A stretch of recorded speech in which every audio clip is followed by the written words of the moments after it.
Yo, what's up guys, Andre here with another video. So, for this video, alright, so actually, let me go ahead and show you guys exactly this first, because I forgot I hadn't done that yet. Alright, so at the moment, I'm playing a lot of Control Blood. I had actually gone on a near 15 game win streak with this deck earlier, like yesterday, but I wasn't able to record the games, because I did start recording the games, like midway through my recorder like broke, and I did not realize it until it was too late. So this is the deck I'm working with. So again, I really like Control Blood. I played a lot of it in the past, and both in that of Tempest of the Gods, as well as ROB, as well as Wonderland Dreams. And this current list I'm working with, like, I can do it. I can do an intro to building probably today, I guess, before I go to sleep, something like that. I'm not sure. Like, just like let me know if you guys are interested or not down in the comments below. But yeah, so on to the games themselves. So I'm gonna show you guys, I think 2 games, 3 games, something like that. I'm not sure. Okay, so we're gonna go ahead and start off with this Havencraft game as well as the Shadowcraft game. So for this Havencraft game, now mind you, like Control Blood, like has a very, very difficult time dealing with slower versions of Haven, just because, like, if they're playing Aegis, you can't actually remove the Aegis. If they're playing Seraph, if you don't have an Odin, you can't actually remove it. I'm not playing Odin, so additionally, your trump card for this kind of matchup, the Spawn, can be killed with the Tribunal. So super difficult to win. And I'm still not quite sure what the best way about trying to win is, but like so I just kind of I tend to like wing it. So I tossed back the Spawn. I tossed back the Spawn because I didn't want it in my hand. Like it probably was good to keep it because I was going first, and I can play it on 8 going into his turn 9, and if he tries to play anything, I just kill him. But I get the Azazel. Now picking up the Azazel is actually really, really nice for me, because now I know my game plan is now just to I play Azazel, and I can just try to go Emeralda into Temptress, and I'll be how I win. So I play at the Fang Serpent here. I play at the Fang Serpent specifically because I want it to eat removal this turn. The other reason why I played it out is because I want to try to stretch out my Blood Moon turn to have my Blood Moon last to turn 8 or 9. But here, when I pick up the second Blood Moon, I realize that I actually have to force things if I want to win this game, because he's playing Unica, so like there's a chance he might be Alana's, which means I'm gonna have an awkward time. And even now, like when he played out the second Unica, I was like, shit, this is awkward. I also played that beast called Arya. But yeah, like this is very awkward for me because my hand is dead. Like thankfully, I pick up the Vampire Kiss, and now I'm good to go. Like if you're wondering why I played out the Blood Moon, is so this way if I ever find Belphegor, I don't go to 10. Going to 10 is actually very, very dangerous for his deck, because like if he plays Aegis, if he's never forced to Evo, then they can like Evo the Aegis, and then suddenly that's a 10 damage unit, and I can't actually kill it. So here I draw a second Fang Serpent. I'm like, okay, well this is annoying. I go ahead and Evo. I make the Evo because if I don't Evo, I get punished if he plays Garuda.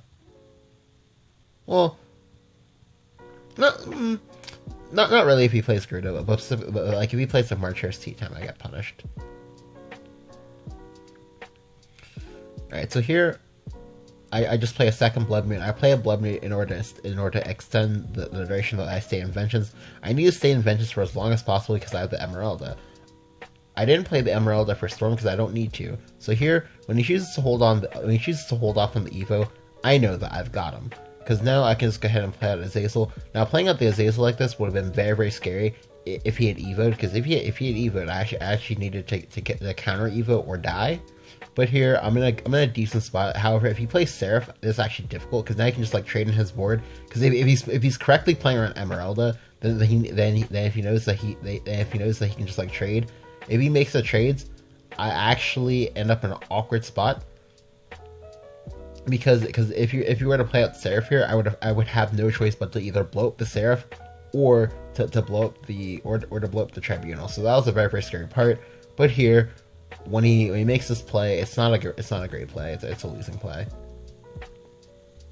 Because here he invites me to just Emerald to his face, Now, okay, so the decent thing or good thing, I guess I could say, about him making the play that he did in defense to him is that by making the play that way, it means that I can't actually evo the Emeralda. If I had evoed the Emeralda, he would have actually died this next turn. But he was able to soak up 3 damage effectively because again I couldn't evo, so he was able to just take the 3 instead of the 4, or even possible 6. But here I was expecting him to play to want to play out Aegis, but I guess he's like very, very terrified right now. I mean, as he should be, because I literally just like Emerald in his face. Here he plays the Divine Bird Song. I'm like, oh, okay. So it turns out that he was actually Heresy Haven. But this is fine, because again, I know that I've got him, because like I have so much damage in my hand. Like I literally have 14 damage in my hand, and 10 of it is direct untargetable damage. So here I choose to hold off on giving him the Evo. However, I almost got punished here, because as you'll see in a second, he goes Tin Soldier. He chooses not to put me into Vengeance wisely, because he's expecting me to have third Emeralda here. He's not playing around Temptress Empire at all. He goes Dark Offering, draws his like I think he like draws like 2-5 cards, something like that. I don't remember. But here I just gonna go Temptress on his face, and he's dead. Like the big part about this game was just realizing what it was I wanted my game to, what it was I wanted my game plan to be. I haven't actually seen people play Curate in a little while, so I'm not sure if people just think that Curate is bad. I mean, like I guess people have always thought Curate was bad, even though like it's actually very, very good. But hey, all right. So for this next game, this game is versus Shadowcraft. So every single time that I play versus Shadowcraft with this deck, like it's always felt like pretty cool. The only like difficult matchup is that of versus Nep Shadow, just because versus Nep Shadow, like now with the advent of Twilight Queen, because they can put out like multiple wards at once. If you're not playing Odin, or if you don't have a good game plan to get around Cowie, which I don't have a good plan. I don't have a good game plan at all. You're gonna be in a very, very awkward spot. But on the flip side, if you're versus Atomy, or if you're versus Mid Shadow with like Ektars, you're in a great spot actually, because like you're one of the few classes that can actually deal with most Ektar boards, both before and after an Ektar. You can also beat Atomy in the same exact way, so it's very, very nice. All right, so I just full keep the hand, I believe. Okay, no. I tossed back the Diabolic Chain just because like I had the Blood Moon. I was specifically fishing for the Revelation because like if he's Tyrant, and I knew he was Tyrant. The reason why I knew he was Tyrant was because he had 10k Master Points, so I know for a fact that he's Tyrant. Like he can pretend that he's not Tyrant, but he's Tyrant. When he plays with the Demon Eater, like I get my full confirmation. So here I just gonna go Vampiric Kiss. I go for the Kiss because I'm trying to delay the Tyrant until I can find my Revelation. If I can find the Revelation, I'll be great. But here I thankfully bought myself one turn. If I can pick up the Revelation, I'll be in a great spot. Please don't get the Tyrant, or sorry, not Tyrant. Please don't get the Atom. I'm sorry. So here I pick up the Revelation. So here I just go ahead and go Belfgor. No, I actually should have evoed here, because by not evoing, I put myself into an awkward spot, because like now he can make this play. Like if he had wanted to, he could have gone Androphilis. He could have gone Androphilis, Evo, trade, get a token, kill my dude, or even if he wanted to, he just like choose not to kill my dude. But yeah, it would have been very, very awkward overall. Additionally, the reason why I was okay to Evo is because like he has to have exactly the Lurching Corpse plus the Activator to put me in a bad spot. Well, because he didn't have that, I now know that this Belfgor is probably sticking for at least another turn, which means that Belfgor can start clocking in damage. But like if it had lived, it would have been clocking in 4 damage, maybe 2 damage, who knows. But here he goes Belenus into Evo. Into Demon Eater. Now the Haunted House is up, so he can go ahead and trade if he wants to. But he chooses not to. He has to make a very, very greedy Atomy play. like it was based on a 50-50. If he lost that 50-50, he died. Like he actually straight up died. But he wins the 50-50 because, you know, sometimes never lucky, baby rage. But this is fine. I'm just gonna go ahead and go Scarlet, ping his dude, kill his dude, drop him down to 12. At 12 HP, he can die. Like he's effectively dead actually, but he doesn't know it yet. Well, he's effectively dead, but it's gonna take a few turns to do it. Like I need to turn set up Blood Moon. I also need 3 more turns after that to go ahead and go Emeralda into Temptress. But here, I know he's gonna make another Atomy. I'm like, okay, well this is fine, this is good. Like, yeah, he's about to draw 3 cards. The other issue is that like he has a lot of shadows, like a lot. Like he's going up to 17 shadows now. I only have 1 Evo left, so I know that if I want to make these Emeralda plays, it's going to be like very, very difficult to do it. But here I go ahead and go Blood Moon. I go for the Blood Moon this turn so I can start up my game plan of what it is I want to do. Now, using the Revelation here is like very, very terrifying because like I don't have another answer. I don't have another like mass removal answer besides like make a board. But here he goes Demon Eater into Attendant. Alright, so he's already used two of his original Atomies, so I know that this turn is safe to go ahead and Temptress him. I go ahead and make the Temptress play. I go ahead and crack him in the face for 4. If the Emeralda lives this turn, he dies, but he's drawn a lot of cards now, so now I know that he has the Soul Conversion Lurching Corpse. And here, he just goes YOLO and just like slams the Tyrant.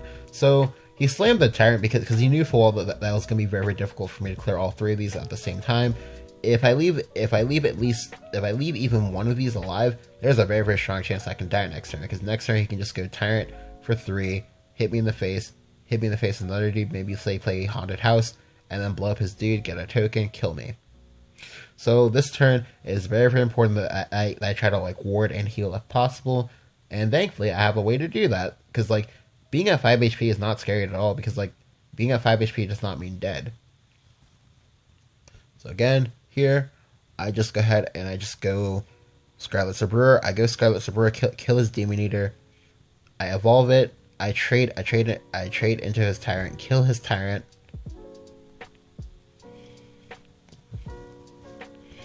And now I have a ward in the way. I can't actually die. And I'm gonna force him to use another Lurching Corpse if he has it. So here, I'm like wondering if he's gonna make another Atomy. Yep, he has the 3rd Atomy. I'm like, wow. But this is fine. Like, it's terrifying, but it's fine. Because he can't actually kill me yet, and I know he can't actually kill me yet. Like, so here, I'm just gonna go ahead and I'm just gonna go Emeralda into Blood Moon to reset it just in case something happens. And then I go ahead and go face. Now he thankfully he can only kill me if he has the Haunted House plus Activator and can afford to like play all of that all in the same turn. But he's already blown up one Haunted House, so I know he most likely just have the second one.